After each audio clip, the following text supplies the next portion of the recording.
This is CBC Winnipeg News.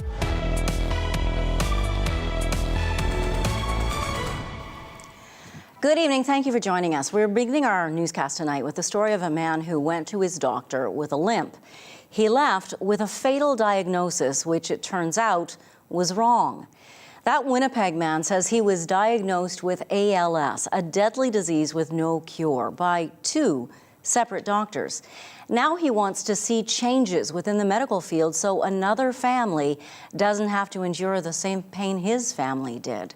CBC's Brittany Greenslade shares the story. The holidays are Frederick Bergstrom's favorite time of year. The decorations, gatherings, family. But this year, he wasn't sure he would still be alive to celebrate. I had no plans of being here this Christmas. So this Christmas is a blessing. I have a limp, I have numbness. In March, Bergstrom developed a sudden limp and numbness in his foot. He went to see his family doctor. He did a 10-minute examination, and then he literally teared up and hugged me. And he said, "Frederick, this is ALS. I'm going to need you to have a second opinion, but we're at the end of the line." 3 days later, he saw a second doctor at the same clinic. He uses words such as catastrophic neurological breakdown, rapid progression, ALS. So now not only am I dying, I'm dying in the fast lane. Everything is moving incredibly fast. ALS is a disease that progressively paralyzes people until they eventually are unable to breathe. There is no cure. Diagnosis, signed and stamped, ALS. He was told his was moving quickly. The numbness spread to his other foot. Severely inhibits motor strength, dexterity, can't walk, lots of stress, anxiety, but rapidly worsening and very grim prognosis. It's a disease that runs in his family. His father and younger brother both died from it. He had to tell his mother and daughters he was too. It was scary. It was really scary. We're like, what's going to happen to our life, our world? He was told he likely had until September or October to live. He shut down his business and started telling friends. He and his wife planned his funeral. It was the summer, 2023 was just a summer of crying and being in our yard and having our friends over, like a lot. He was referred to a neurologist in late July. Instead of discussing end-of-life care, he was told he'd been misdiagnosed. Twice. I said, "Did he just say that I'm not dying?" And Cross said, "Yeah, I'm pretty sure he just said you're not dying." And it was such a shock. Bergstrom does not have ALS. He suffers from neuropathy or nerve damage from his diabetes. The fact that both verbally and in writing I have an ALS diagnosis, it should not have happened. The director of the largest ALS clinic in the country agrees. I'm sorry to say this, family physicians should never be making a diagnosis of ALS. Dr. Lorne Zinman says ALS is a complex diagnosis, especially in its early stages, and often takes months to confirm. It's a diagnosis of expertise and a diagnosis of exclusion. And until you do all the MRIs, EMGs, and exclude other possibilities, it's very hard to give that diagnosis. As Bergstrom puts the finishing touches on his home for the holidays, he's thankful. He knows the misdiagnosis was a mistake, but it's one he hopes no one else goes through. Brittany Greenslade, CBC News, Winnipeg. A fire in Winnipeg's inner city claimed the lives of two people this morning. It happened in a multi-family dwelling on McDermott Avenue. CBC's Sarah Petz has more. Scorch marks line the windows of this home, a sign of the deadly fire that tore through it Thursday morning. Emergency crews were called here just before 10 a.m. By the time they got there, it was already intense. Heavy smoke coming out of the third floor window on the east side of the building, and heavy fire coming out of there. Firefighters rushed in and rescued 4 people. 2 others were found dead. They were found inside, and they were called as firefighters were, as we noticed them. All our stuff was in there. Colleen Sumner lives on the 3rd floor with her daughter. She escaped with her cat and little else. I opened the door there and I heard that guy yelling and There's fire, everybody has to get out. She and about 10 others are now homeless. All her belongings ruined. Now, she's not sure what's going to happen next. I don't know where, I hope, hopefully they'll put us in a hotel room. Neither of them knew who the victims were, but her daughter April says the building has been unsafe for a long time. She often found needles strewn around outside. It's just a problem, people coming in and out, it's unsafe for my mother to be there. No information has been shared about the age or sex of the victims, while the cause of the fire is still under investigation. Sarah Petz, CBC News, Winnipeg. A man who was seriously assaulted in Winnipeg's Elmwood neighborhood yesterday has died. 46-year-old Ivan Rubinek was stabbed near the intersection of Watt and Talbot Avenue around 8 a.m. Wednesday. He was a Ukrainian war refugee who arrived here just months ago. He worked as an auto body electrician. His boss, Jason Dillon, tells CBC he'd warned Rubinek it wasn't safe to walk to work, but Rubinek did not stop. Dillon says Rubinek is married with 2 children. A 19-year-old man has been arrested and is in custody. There's no word yet on what charges he might face. 1 week ago today, a teenage girl was in court. The judge and a social worker agreed she needed help, but no help was available. The next day, the girl was stabbed to death. CBC's Rosanna Hempel reports. It was last Thursday when a 14-year-old was at the Manitoba Youth Centre for a bail hearing. The judge granted her bail, but he said he was worried about what would happen to her. She was stabbed here at Graham and Fort the next day, and a 17-year-old is charged in connection with her death. At the hearing December 14th, court heard the girl had been charged with biting an outreach worker. CBC can't name the girl under the Youth Criminal Justice Act. Court heard she frequented homeless encampments, struggled with an addiction, and often went missing from her foster home. The girl's social worker, Tammy Oram, told court she hoped to get the girl a specialized placement, but couldn't due to a lack of funding from the province. I wish that she was a priority for the province. Unfortunately, we have many youth that have similar needs, Oram told court, to which the judge replied, when we have the concerns on missing and murdered Indigenous women and girls, how is that not a priority to see that she has the resources? Oram also told court she hoped to change the girl's status from a provincially funded child to a federally funded one, which would come with more support. She also hoped to get some funding through Jordan's principal, but said it was backlogged. It's not fair that we just don't have the people out there to give her what she needs for more success, Oram told court. The hearing ended without a confirmed place for the girl to stay. A family member told CBC News that a funeral for the girl will be held over the holidays. Rosanna Hempel, CBC News, Winnipeg. Manitoba's Families Minister, Nahanni Fontaine, tells CBC she is committed to making sure children and youth in this province are cared for and safe, and that the organizations that help them are supported. RCMP say 2 students from a southeastern Manitoba high school have been arrested in connection with threats made. Niverville and St. Pierre-Jolie RCMP responded to a report of threats at Lorette Collegiate around 11:40 a.m. RCMP say 2 students were arrested without incident. No word if any charges have been laid. The school was in lockdown initially, but shortly after noon was later shifted to a hold and secure. 14 Manitobans cheated by the so-called grandparents scam are getting some of their money back.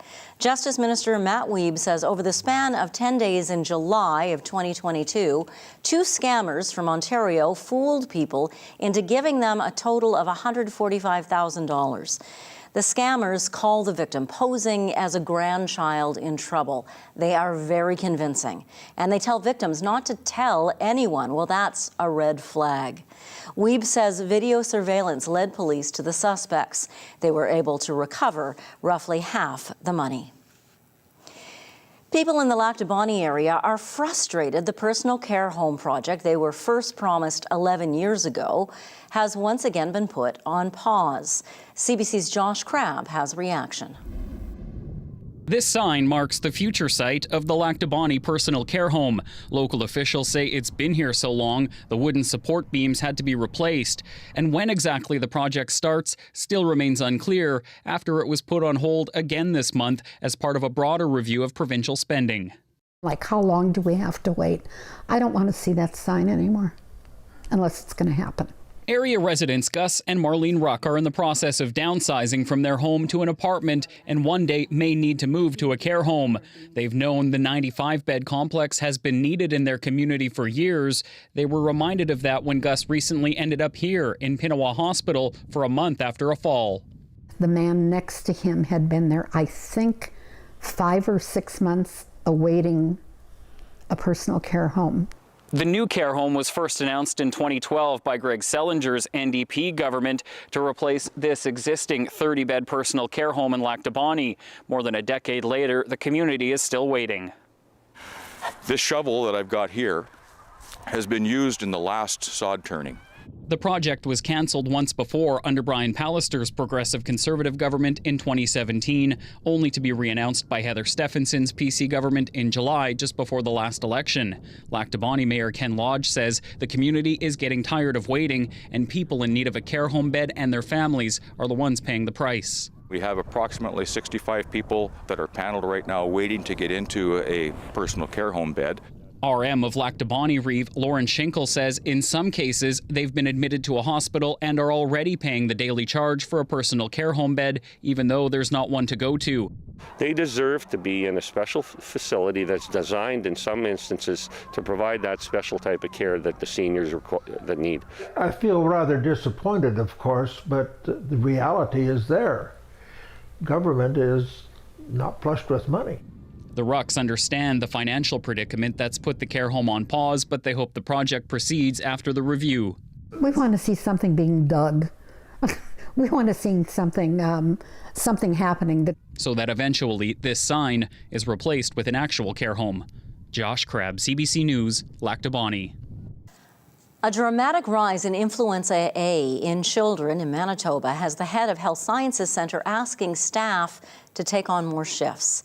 CEO Dr. Sean Young says the Children's Emergency Department is seeing 157 patients a day. That's 19% more people than last month. And just about half of those children have had the flu or flu-like symptoms. Officials say as of today, there were 15 children in the pediatric intensive care unit, with another 5 receiving critical care elsewhere in the hospital. Young says they need all hands on deck. While our child health teams continue to provide excellent care to those who need it, it is clear they need help and additional supports to handle this sustained pressure on our system. Several staff have been reassigned to Children's Hospital, and a call's gone out for staff willing to pick up extra shifts over the holidays. HSC staff are encouraging people to have their children vaccinated against both the flu and COVID-19. Manitoba's finances will get a boost next year, but not because they're doing anything especially well. As CBC's Bartley Kivas reports, our status as a have-not province means we have more federal money coming our way. Manitoba has received something of an early Christmas present. Word that hundreds of millions of dollars in additional federal transfer payments are coming next year. Booming oil and gas revenue in Alberta has created a windfall for most other provinces. Manitoba is set to receive a record amount of equalization money. Equalization cash for Manitoba is set to rise from $3.5 billion this fiscal year to almost $4.4 billion next year.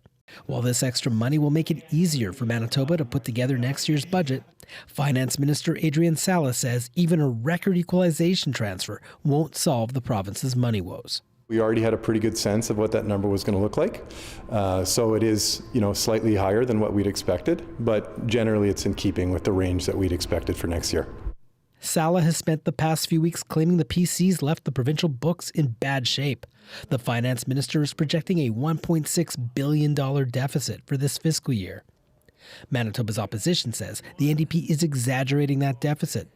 PC finance critic Abi Khan says it's great the province is getting more money, but he claims Salah clearly knew that when he accused the PCs of leaving the finances in shambles. What I'm saying is not great is that with this equalization payment, with the fact that the Premier and his NDP government knew it was coming, they have still gone ahead and painted a picture of doom and gloom for the province of Manitoba. We'll have to wait for another holiday to find out how these hundreds of millions of dollars in additional transfers will affect Manitoba's budget, which will be presented around Easter. Bartley Kivas, CBC News, Winnipeg.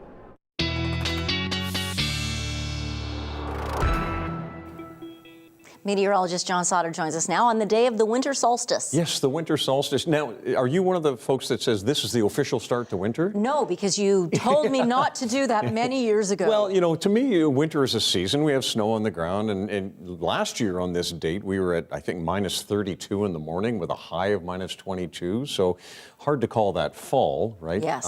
So it's the beginning of astronomical winter. Meteorological winter is December, January, February, so December 1st. But tonight is the winter solstice. And here's a little bit more on that, on how much daytime we have and what time it happens. 9:27. You won't feel this happening or anything, but Central Standard Time at 9:27 p.m. And this is when the sun's rays are over the southern hemisphere, right over the Tropic of Capricorn, 23.5 degrees south latitude. So we have very indirect sun rays and in the northern hemisphere, and this far north, our sun is so low on the horizon. Now, a few facts about winter solstice. First of all, our sunrise today, 8:23, sunset at 4:29. The sunsets are actually getting a little bit later. Shortest daylight hours today, only 8 hours and 5 minutes and 23 seconds. Here's the good news. Tomorrow, the daylight hours start to get longer, but by only 1 second. Yeah. And if you compare this to summer solstice, we have 8 hours and 16 minutes less daylight than at the end of June. And yes, the beginning of astronomical winter. And boy, you look at the temperatures today and it sure doesn't feel like winter. Feels more like fall, actually, or even springtime. South winds are starting to drop off. Earlier today, 30 gusting to 40, and right now we're at -2. Just look at all this clear sky. This is the cloud that was with us this morning. It's off into northwestern Ontario. Big picture, well, a little bit more cloud across the north, but even out to areas like Saskatchewan, we're looking at very sunny conditions and very warm conditions, and that will continue, especially for Manitoba as we head into Friday morning and on into Friday afternoon. There will be more cloud on the eastern side of the province, east of Lake Winnipeg and out into the Kenora region on Friday. Winnipeg kind of the dividing line, but I'm still calling it a mainly sunny situation. There is a system I'm watching well to the north of our northern border on Saturday, and it won't affect Manitoba at all. And it looks like right through into Saturday night, we are looking at fairly clear skies.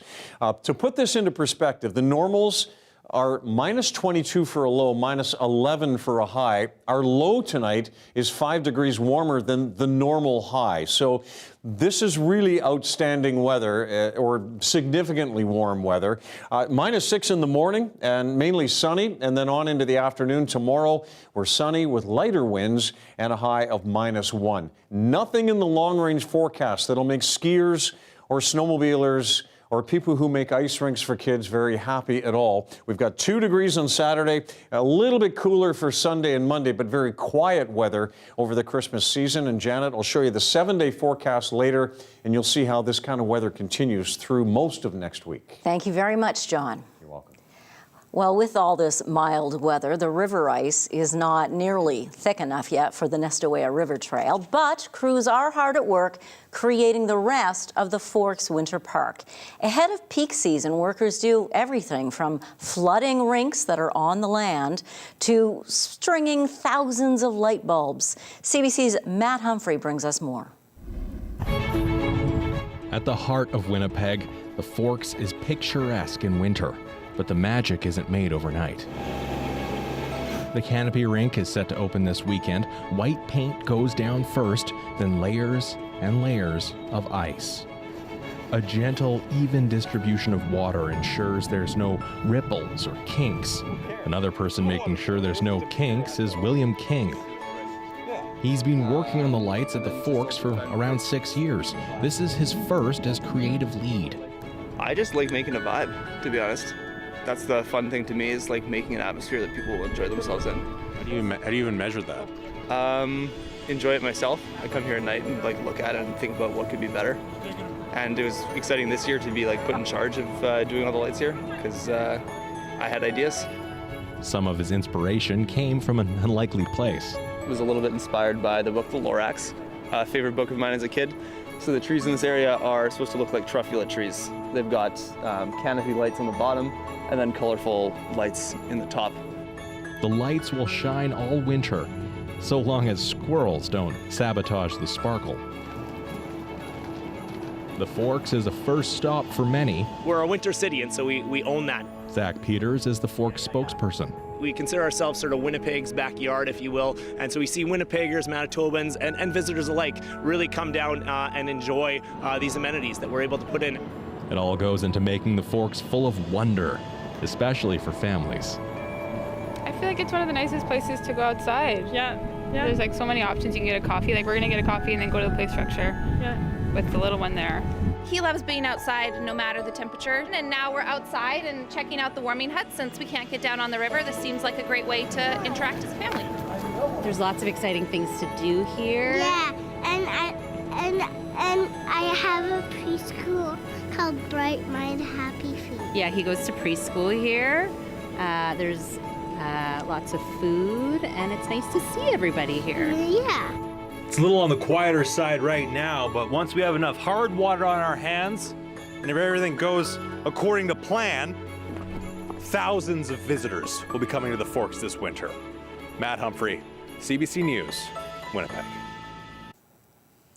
The Forks is one place to go to see something beautiful, but there are beautiful places all over this city. On one quiet street in a small neighborhood on a snowy front yard, a little bit of snow, sits a Charlie Brown-like Christmas tree strung with lights. There are also photos of dogs tied to this tree and puppy treats strung to branches with colored ribbons. It's a dog treat tree. It sits on the front lawn of Bill Helgeson's house in St. James, where he's lived for nearly 5 decades. Dogs drag their owners to it whenever they can. CBC's Wendy Parker knows. She visited the tree and Bill, and the first dog visitor of the day. Okay, we're going to put a few more treats here. I think about 20 years ago, our dog passed away about that time, and we decided in the winter it was nice to see the other dogs out for walks.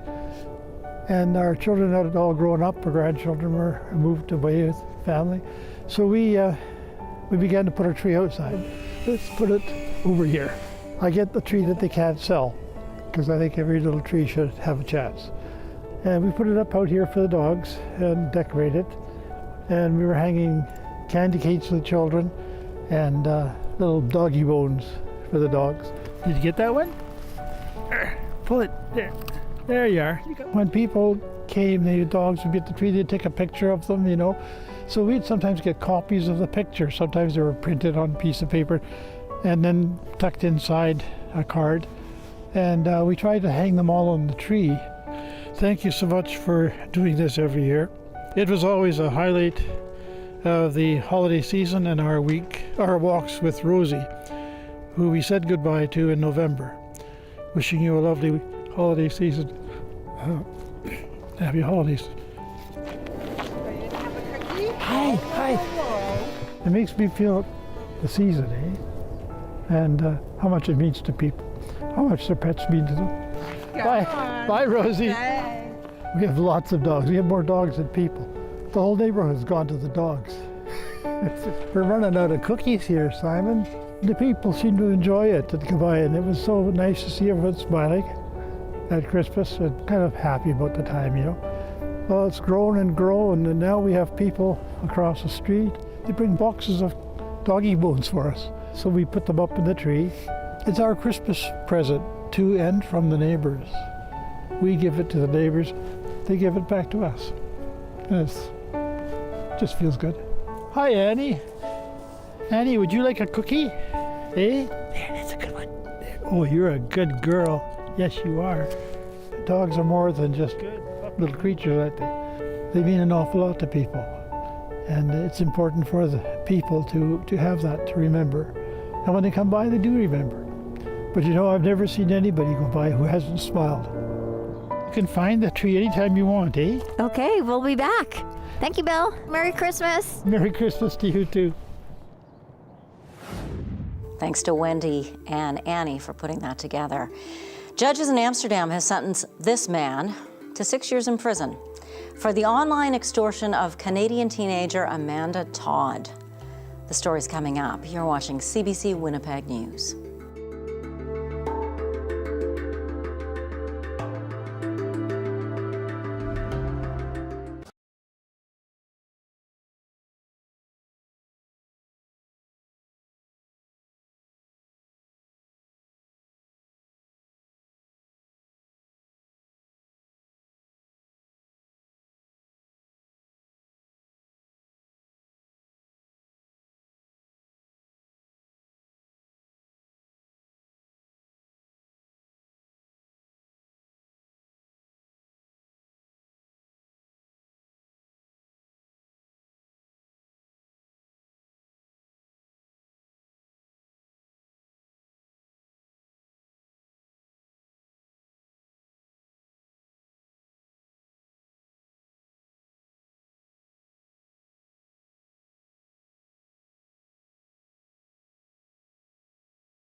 A Dutch man has been sentenced to 6 years in prison in the Netherlands for the online extortion of BC teenager Amanda Todd. Todd was 15 years old when she died by suicide in 2012. She just posted a video online about being harassed and tormented. Journalist Lauren Comateau reports now from Amsterdam. So some 10 years after Amanda Todd took her life, the Dutch court today decided that the 13-year sentence he received for that crime in a Canadian court should be reduced to 6 years. That's because they were tasked with converting Canadian sentence to a Dutch one. Coben had already been serving an 11-year sentence in the Netherlands for similar crimes committed against 33 other people. And the condition that they sent him to Canada to be tried on the Amanda Todd case there was that he be sent back to the Netherlands to serve his sentence. Prosecutors had asked for an additional 4.5 years. Sentencing here is lower than it is in Canada, and in fact the judges said 6 years, which did surprise the defense lawyer. He's going to appeal this decision to the Supreme Court. Most important for us is that the principal legal point that you had to take into account that he was already convicted to the highest maximum penalty in the Netherlands, and that should be taken into account in judging this situation, this transfer from the conviction from Canada to the Netherlands. Has not been followed by court. So there's only one option we still have, and that is to go to the Supreme Court. In the meantime, Coben remains in a Dutch jail. He wasn't in court today. His 11-year sentence ends next year, and if the 6-year sentence holds, it will be tacked on to the end of that. Lauren Kamato at the Amsterdam District Court in the Netherlands. At least 10 people are dead and 30 injured after a person opened fire at a school in central Prague. Czech police say the shooter is also now dead. Authorities evacuated a building at Charles University and told staff to barricade themselves in rooms and turn off the lights. Police sealed off the entire area and urged people to stay indoors. The Prime Minister of the Czech Republic canceled his scheduled events and headed back to Prague. New talks aimed at establishing a truce in the war between Israel and Hamas have stalled. Hamas says it won't release more hostages until Israel agrees to end the war in Gaza. And Israel says it won't stop until Hamas is defeated. This comes as the humanitarian crisis in the territory worsens. Iris Mackler has more. Hamas rockets targeting central Israel again after a 36-hour pause, a sign that ceasefire talks may have stalled. Hamas leader Ismail Haniyeh is in Cairo talking to Egyptian mediators. According to Israeli media, Israel's seeking the release of some 40 vulnerable hostages, including the old, sick and wounded, during a humanitarian pause. But according to a Hamas statement, it wants an end to the conflict before any hostage deals are struck. Some humanitarian aid has been entering the Gaza Strip this week. This initiative has seen water being pumped from Egypt to the south of Gaza. A moment of good news for displaced civilians who'd been forced to drink salty groundwater. This water's very good in comparison. We can drink it, says Zaki Abu Slema. This water tastes like sugar. It's drinkable. Now the UN warns that Gazans aren't getting that other basic, food. A report today from the World Food Programme says that more than 500,000 people in Gaza are now starving. Pretty much all 2.2 million people are hungry, meaning that they are in crisis or worse food security situation. Meanwhile, the fighting continues. Israel says it has no intention of halting till its hostages are freed and Hamas no longer controls the Gaza Strip. I want to show you what's inside. Israel's military says it's located more tunnels in civilian areas beneath Gaza City and also beneath homes belonging to Yahya Sinwar, Hamas's leader in Gaza, and to his staff. As the ceasefire talks stall, Israel says it's expanding its ground offensive on day 76 of the conflict. Iris Mackler for CBC News, Jerusalem. Malls just don't seem to attract the crowds they used to. So what could the mall of the future look like? We'll show you some ideas coming up. You're watching CBC Winnipeg News.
Retail shoppers don't flock to the malls like they used to, but the allure is still there for certain locations, ones that make an effort to attract consumers.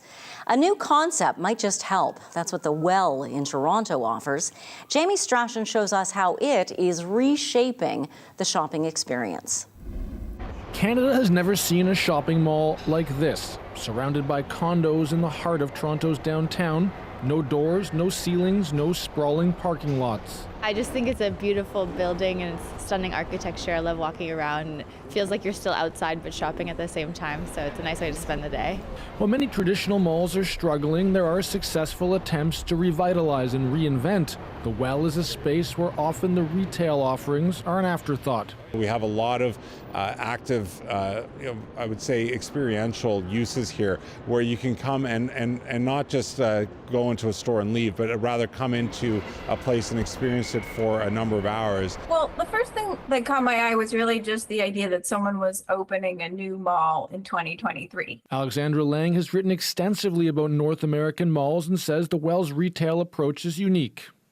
The focus is really not on fashion retail or big brands, but it's on the kind of shops that you want to have in your neighborhood. And I just think that is a really interesting kind of tweak to the mall formula to take it away from retail and back towards more of these services.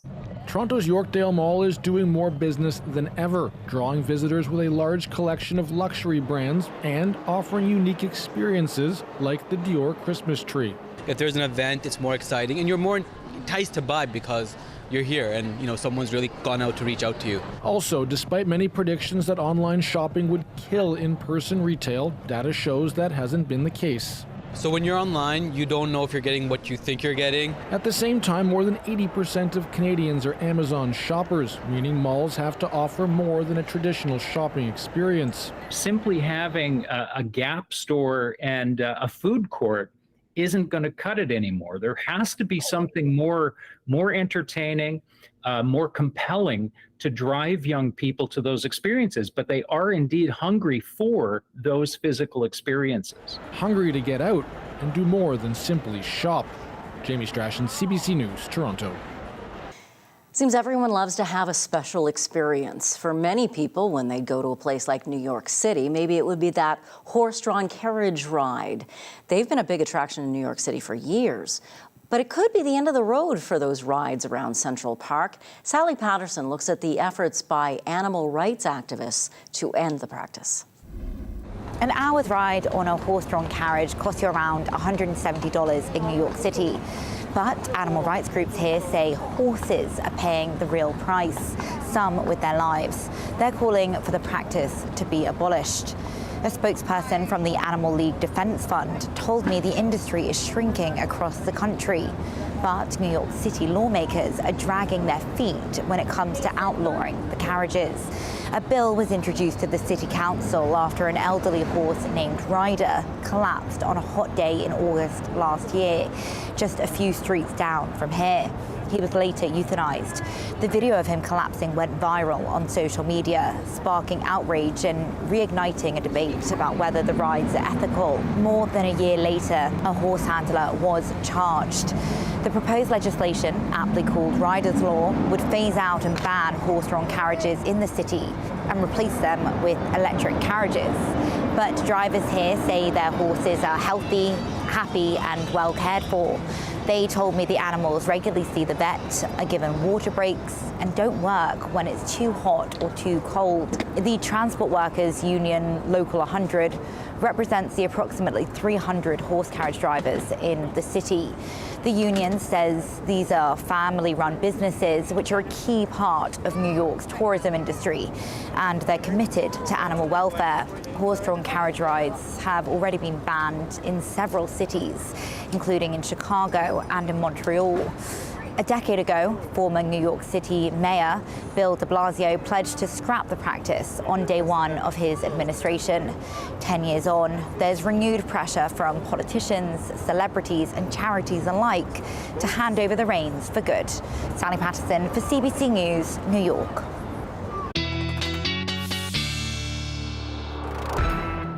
Weather Update is brought to you by the art and beauty of the National Ballet of Ukraine. January 29th at the Burton Cummings Theatre. Tickets at nationalballetukraine.com. John Sauter joins us once again. You know, so we're almost at the end of December, and it has been so mild. Are we on track to set or break records? Maybe not break a record, but if the month was to end today, we'd be the third warmest on record. Now, we're talking about 151 years. And if we continue to get warmer weather, and Saturday kind of stands out as a pretty warm day, we may challenge second place, which was also an El Nino year back in 1997. So our mean temperature is minus 5.4 up to this point in December, and that is way warmer than it should be. So. No chance of taking first, hey? No, that was in 1877, and that mean temperature was minus 3.4. So we won't get there. So not going to be first place at all. And by the way, only 5.2 centimeters of snow fall around the Winnipeg area so far this month. So it has been very, very dry. All right, let's get to the numbers. Current temperatures, not anywhere where they should be. That should read about a minus 11 for a normal daytime high. So at this time of day, that 2 should have a 1 in front of it at least. But these are very warm. Winnipeg downtown still at 0 to the south, southeast, and out to the west of us in Ely and down into areas like Emerson, 0, Portage as well. Cooler in the western edge of the province. Brandon currently at minus 7, minus 6 in Swan River. And then to the north, we're looking at temperatures that are much warmer than they should be. And another very mild day on the way for northern Manitoba tomorrow. Let's get you underneath the cloud cover and show you the forecast for northwestern Ontario. A minus 2 low tonight in Kenora, minus 4 in Red Lake, and minus 2 in Dryden, minus 1 in Fort Francis. And it will be a little bit cloudier in northwestern Ontario than here in the Red River Valley. A bit more cloud as well in southeastern Manitoba, but these overnight lows are mild, as mentioned. A normal low would be about minus 22. We've got minus 9 in Brandon, minus 10 in Swan River, and up to the north, no snow here. Now, I had that little system roll through last night, but today's been a pretty quiet day. We'll see cloudier skies across the north and temperatures around minus 11 in the west and minus 8 in Thompson. And then tomorrow, minus 4 for Thompson, minus 2 to minus 3 up the western edge of the province. Most of the cloud will be in the east, but still very mild. A minus 2 in Churchill tomorrow. Some areas in the south getting above 0. Morden, Winkler will be at 0 in Dauphin and Swan River, minus 2 for high in Brandon, and minus 1 here in the Winnipeg area. And then we've got Pinawa at 1, same with Lac du Bonnet. A little bit more cloud out in northwestern Ontario again tomorrow, 1 in Kenora and 3 in Fort Francis. Thank you, John. You're welcome. Downward dog is a well-known pose for yoga. Less common is posing with a puppy. These lucky folks in Paris got to do a little relaxing yoga, but it really was more about playing with the dogs while they got to be trampled by cute puppies. Their furry supervisors provided welcome disruption to those looking for stress relief. But these sessions by Puppy Yoga Paris are not limited to puppies. This week, it's golden retrievers. There are also classes featuring other breeds and even kittens. With high demand from stressed out people, there's a plan to hike prices per sessions. Hey, my pug and I'll do it for free. CBC Gem has a new competition series for you to binge watch next week. Best in Miniature Season 3 launches on Boxing Day. We'll meet the Winnipeg artist who is one of the contestants and hear when you can watch the show on this channel after the break.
Season 3 of the CBC series Best in Miniature drops this holiday season beginning on Boxing Day. You can watch it whenever you like on CBC Jam. The episodes will also air bear to bear, back to back, every night here on CBC television, starting December 26th and running to the 29th. They'll be on at 8 p.m. here on CBC TV. Now, I don't want to tell you who to cheer for on the show, but there is a Winnipegger in the mix. I spoke with her yesterday. Jen Arnold is one of the competitors on Best in Miniature Season 3. Thanks for joining us, Jen. Thank you. Thank you. So what got you into building? We're thrilled to talk to you. What got you into building miniatures? It started one Christmas. I love putz houses, the houses that you can put underneath your Christmas tree. And I thought, you know what, I can build that. And I decided to build one of my friend's old houses she grew up in. I built 3 of my mom's houses that she grew up in. And people saw that and just absolutely loved it. So that's kind of many years ago where I was, and now here I am today. And how long ago was that? That was 6 years ago. Only 6 years, Yeah. wow. So, yeah, it's been a long time. You work in quite a small scale. I call it Gen scale because it's so tiny. So this is an example of one of my houses. So you can kind of get a gist of, yeah. What is it like personally for you, your zone when you're building? What's that like for you?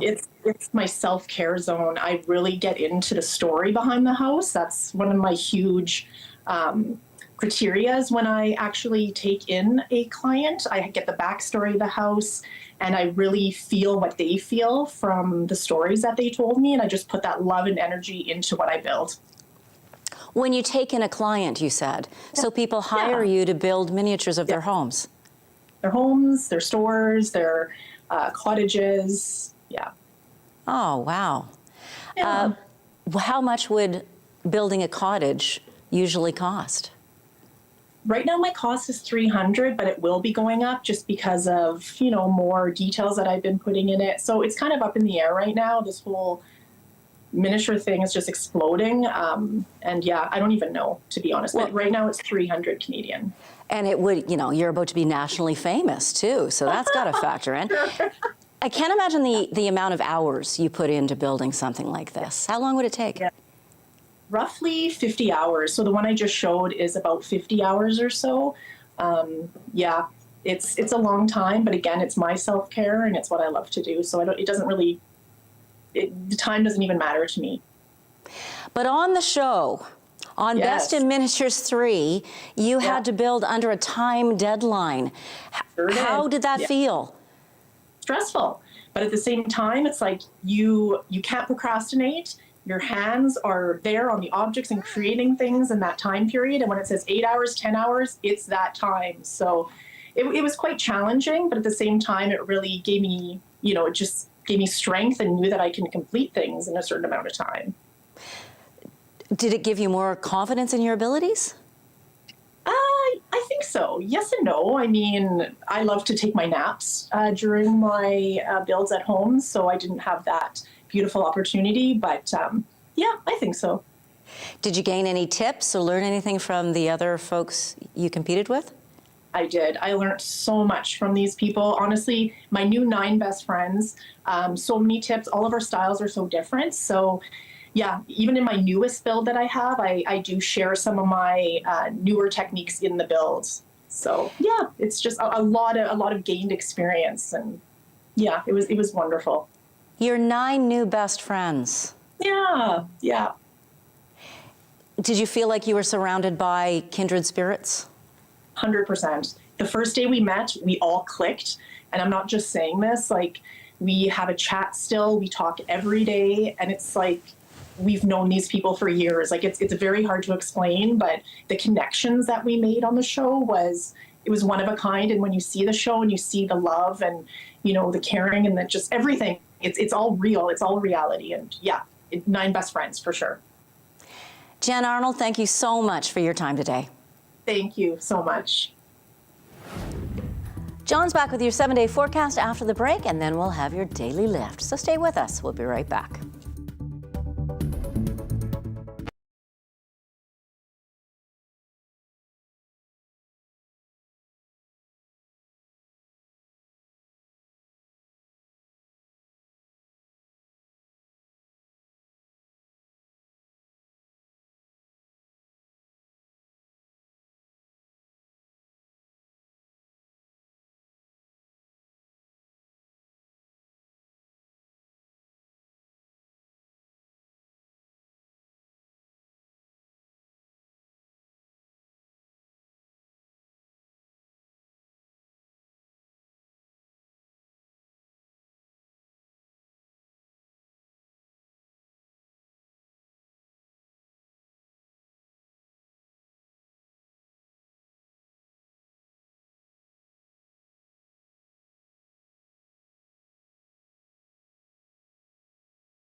Well, I made some minor changes to the Christmas forecast, but first we got to see if there's anything in these stockings. Nope, Janet, not yet. Not till Sunday night. But here's your forecast anyway. It's going to be a sunnier day. I think really bright, not a lot of wind, and -3 for a daytime high. Morning temperatures should be around that -11 range. 2 degrees Saturday, -2 for Christmas Eve. Christmas Day, as mentioned, a sunny -3. And this kind of weather continues into about mid to late next week when we'll have more cloud cover and possibly some flurries on Thursday. Well, we end the program tonight by taking you to another Winnipeg home decorated for the holidays. People have put so much work into these places. Tonight we're off to Windsor Park. Here is your daily lift.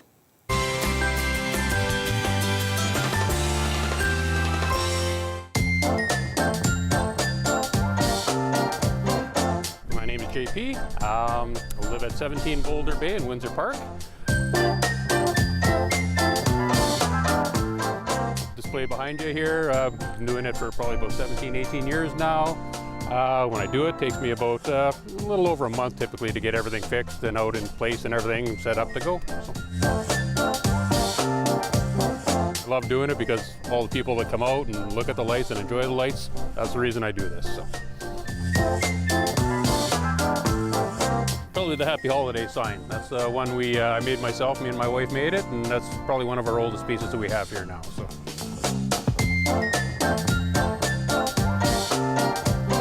A lot lately that have thanked us because it helped them get through COVID. So that makes me proud of doing the lights. That's something special to me.